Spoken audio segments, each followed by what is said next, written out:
It's been very tense in this period, as it is.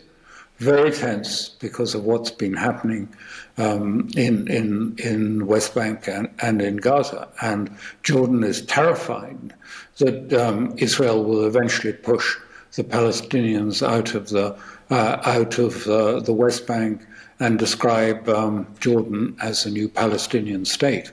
And the push on Palestinians in the West Bank is intense, and they are leaving and they are moving as the settlers. I mean, there is a big army of settlers, 10,000 strong, now armed by Ben-Gvir.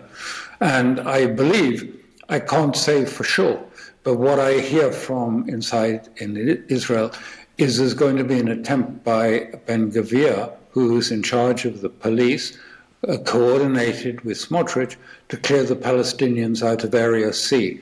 Area C is a sort of area in the West Bank where there is joint security, supposedly joint security responsibility between the Palestinian Authority and Israel. And I think really, they envisage South Lebanon to be another Area C that they will sort of take over in the same way. So that's where I would see these things. Meanwhile, the tensions in Israel are growing. Netanyahu goes to court, I think, this week. There are big divisions. The Attorney General says that Ben-Gvir is an illegal cabinet member. Ben-Gvir, she says that you cannot delay this court case, the Attorney General. Ben-Gvir and the cabinet say the Attorney General must be sacked. There's deep divisions within the army who say, there's no plan, there's no policy, there's no blueprint, and we're getting killed. The Orthodox don't get killed. Why do our sons have to bear the loss of life? And the Orthodox a fee to study in their yeshiva. Why is all this happening? And so Israel is deeply, deeply divided, and many of those Israelis, even former national security members, feel that Israel is on the brink of a collapse, not in the sense of just a military one, but of an institutional collapse, because all of the structures of law and how the army work, and because it is becoming, in brief, I use this as a shorthand, but it's becoming a war between the Kingdom of Judea and the State of Israel. And Ben-Gvir has, a mini army of 10,000 settlers, all armed, all who obey his particular radical rabbis, very radical people who talk about the oral Talmud and not just the Talmud, and then the rather secular Europeanized State of Israel, who want to bring everything under a judicial process and to have the army being, if you like, a neutral element. And this clash is profound. And what will come out of it, Israelis don't know. So, it's not the victory that Netanyahu is proclaiming. It's very tentative. And as I say, it's all based on this sort of magical thinking that we're on our path to, Armageddon with Iran, and then everything will be resolved. Gaza will be resolved, Lebanon will be resolved, Syria, Iraq, all done because we will have defeated the head of the octopus. Just two last questions. What happens to the Palestinians pushed into southern Gaza? Clearly they will empty the north. They're, far down that road already. It's a catastrophic humanitarian crisis in the south. There's no clean water. There isn't enough food. People are living out in the open. What happens in southern Gaza? Does it just sit and fester? The Egyptians, as I've been in Egypt. I was actually in the West Bank this summer and in Jordan. But my understanding is the Egyptian military has been categorical. The Palestinians will not be pushed into the Sinai. What happens? Netanyahu, at the moment, Netanyahu and his cabinet, it's not just Netanyahu, but the support, and the support in the population, want to just continue with the process of the slow decimation of the population in Gaza. And there's no, I mean, they don't have, again, there's no plan, no solution, except to continue the squeeze and to continue with the military intervention to make life unbearable. And Smotrich says, well, maybe in the next few years, 2/3 of them will opt to leave. Yeah, because there's nothing in Gaza. It's just rubble, no schools, no hospitals, nothing. It's all been destroyed. And clearly the aim is eventually ethnic cleansing, is to clear out the whole of Gaza, because they have plans, and Smotrich has plans, and Ben-Gvir has plans for about 50 settlements to be placed in the place of Gaza. The Palestinians will hold out. They are very tough. They're very strong-minded.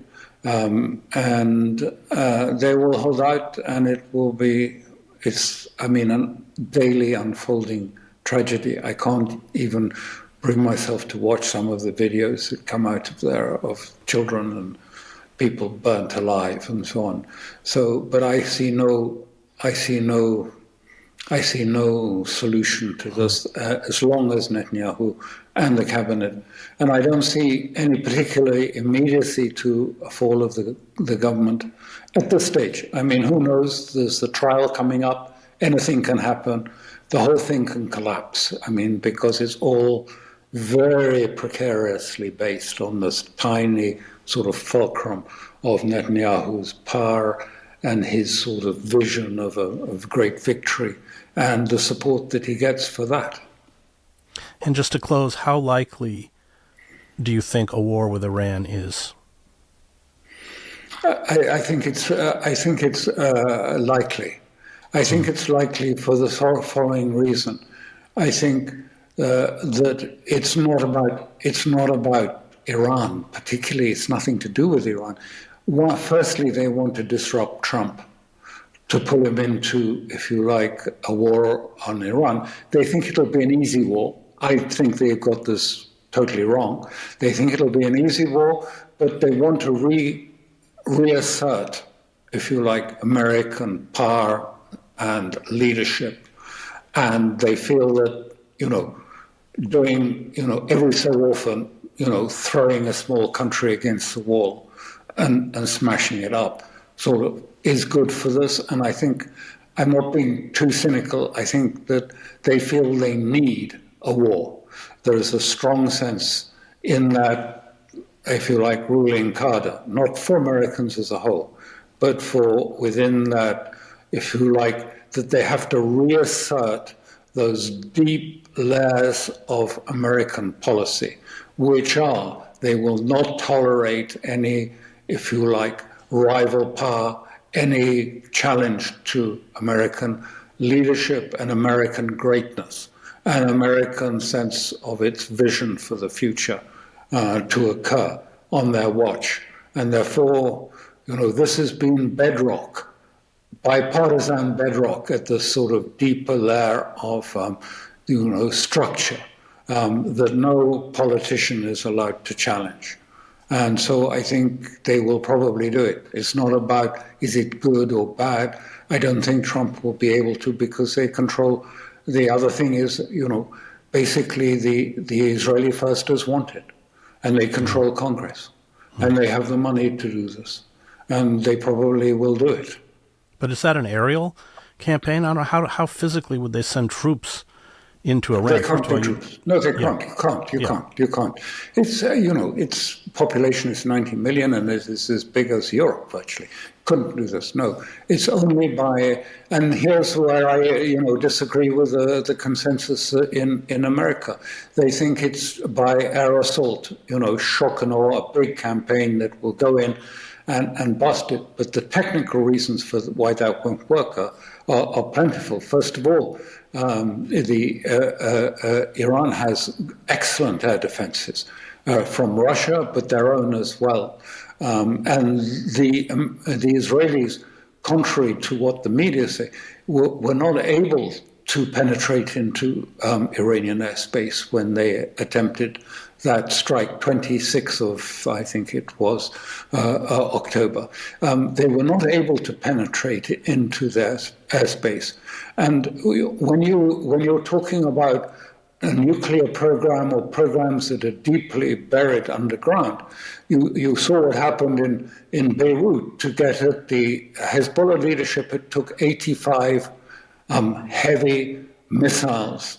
And if you're going to fly F-35s with JDAM missiles, each of those is about 14 tons. I mean, it's not just the weight, they can carry them, but the fuel they use. So you have to refuel maybe once, refuel twice. Then you have to have fighter aircraft to suppress to suppress air defenses. I mean, you're talking about a huge performance. Is America going to be able to do this? And against, I mean, the Israelis have got multiple, the Iranians have got multiple air defense systems and good radars, over-the-horizon radars as well. And, we were all told that they damaged this Parchin, this was essential. There's been nothing. I followed it, I think you mentioned it in your lead-in, that I was involved with Iran on the nuclear side for the European Union when Solana was leading that. I mean, we've been dealing with Parchin for 20 years. The Israelis have been claiming it's got a secret site there. And the IEA have inspected it multiple times and found nothing. And there was nothing this time. They bombed 2 empty warehouses. It was during Khatami's presidency that anything sensitive was taken away from Parchin and put deep into the mountain tunnels.